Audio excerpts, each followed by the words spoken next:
everything that he never would be. He had no desire, ever, to try and bottle up that freedom and use it for himself, to limit it, whatever he thought about it sometimes. "I'll get the drinks," Colt said, getting up from his seat. One of the cousins that had grown up with them, Colt was only a couple years younger than Ryder. He'd been 15 when their parents had been killed. His brother Jake had been 17. Reining in the older kids had been one of the harder parts of the whole thing.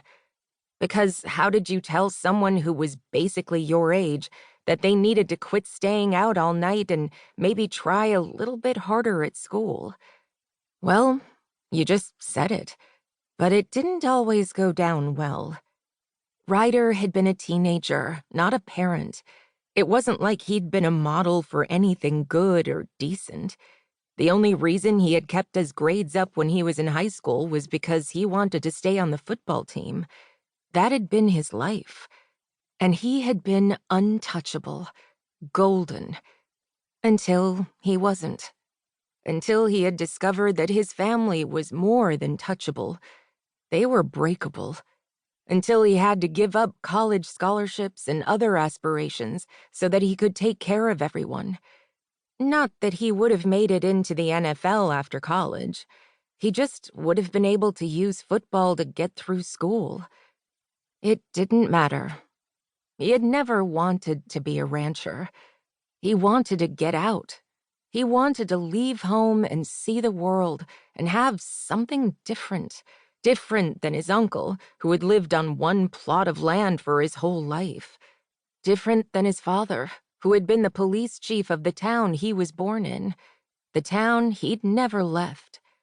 And here he was, the same, just the same, and only about 10 years younger than his dad had been when he'd died, too. That was a real parade of cheer. It didn't take Colt long to return with drinks, and he passed around bottles of beer. Pansy took one and stood. His younger sister was pocket-size, a petite anomaly in a family that was otherwise of above-average height. Pansy had followed their father's footsteps. She was currently the youngest police chief Gold Valley had ever had, and the first female. He was damned proud of her. But he didn't believe for a moment that it was down to something he'd done right. Pansy was just good all the way through, determined and strong. She'd had to be. She'd only been 10 when their parents had died. Poor Rose had been 7.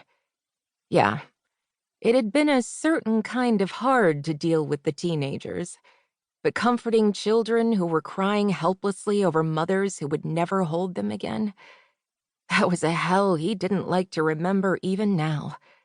So instead, he just looked at Pansy, a grown woman with a man by her side. That had been the first time he had to deal with something like that, too. West Caldwell had come and asked him for permission, and Ryder had a feeling that he should have rejected that, told him he didn't need it. But he felt like he did. He felt like he needed it for each and every one of them, because they were his.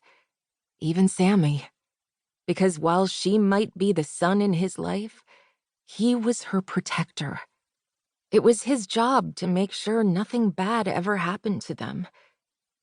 "West and I have an announcement," Pansy said, smiling. "We're getting married." Sammy Marshall was in a whole mood, and Pansy's marriage announcement somehow made her feel even more tender. She'd come out to have a good time, to forget life and all its irritants, and for a moment, on the dance floor with those guys, it had almost worked. They were into her. That always made her feel good. A little attention she could control.